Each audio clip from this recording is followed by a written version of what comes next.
Hey guys, welcome to my mini blog. তো আজকে আমি সকালে অনেক তাড়াতাড়ি করেছিলাম, 6টার মধ্যে আজকে উঠে গেছি, কারণ কালকে রাতে শুয়েছিলাম অনেক তাড়াতাড়ি।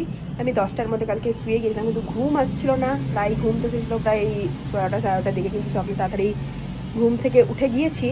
আর আজকে সকালে ঘুম থেকে উঠে শুনি একটা খবর, যেটা বাম ছুটতে গিয়েছিল মাঠে, ও তো সকালে মাঠে ছুটতে যাই, তারপরে এসে আমাদেরকে বলে যে ভোলাকে খুঁজে পাওয়া যাচ্ছে না, মানে নিচে যেই রাস্তার কুকুরটাকে আমরা যার আমাদের সাথে সঙ্গে সঙ্গে ঘুরে বেড়াই, তাকে খুঁজে পাওয়া যাচ্ছে না।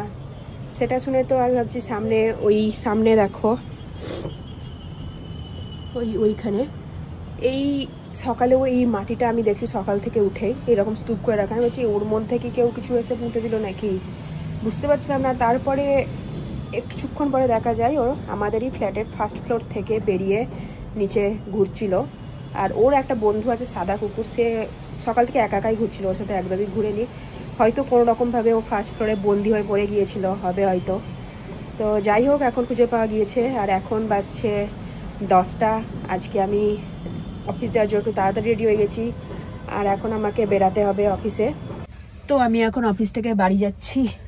আর আজকে একটু লেট হয়ে গেছে, কারণ আজকে অফিসে ছিল কাজের একটু চাপ, সেই জন্য এখন প্রায় 8:30 বাজছে। অফিস থেকে বেরোতেও লেট হয়ে গেছে, বামেরও আসতে একটু দেরি হয়ে গেছিল। আর এখন আমরা দাঁড়িয়ে আছি মার্কেটে। এখন বাম গিয়েছে একটু ডাব আর কলা কিনে আনতে। পেলি সব? হ্যাঁ, কলা ডাব সবকিছু। কি বলছিস তোর গাইসকে বললাম দিয়ে আনতে, লেট করলি আজকে। দিয়ে গাইস গুলো বকা দিচ্ছে না, এখন তো বকা দেয়নি। হাই গাইস, 8:30টার সময় এলি আনতে, দেরি হলো। সেখানে 7:30টার সময় আনতে আসার কথা থাকে। তোর ঠান্ডা লেগেছে? হ্যাঁ। কেন, কি করে?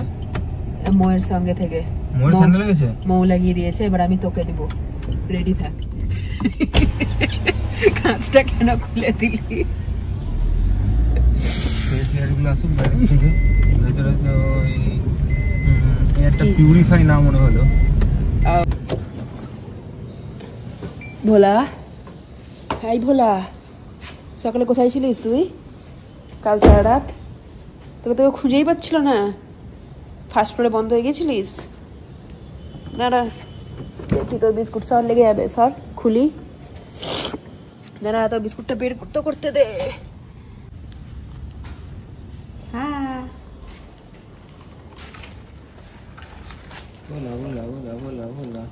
ভোলু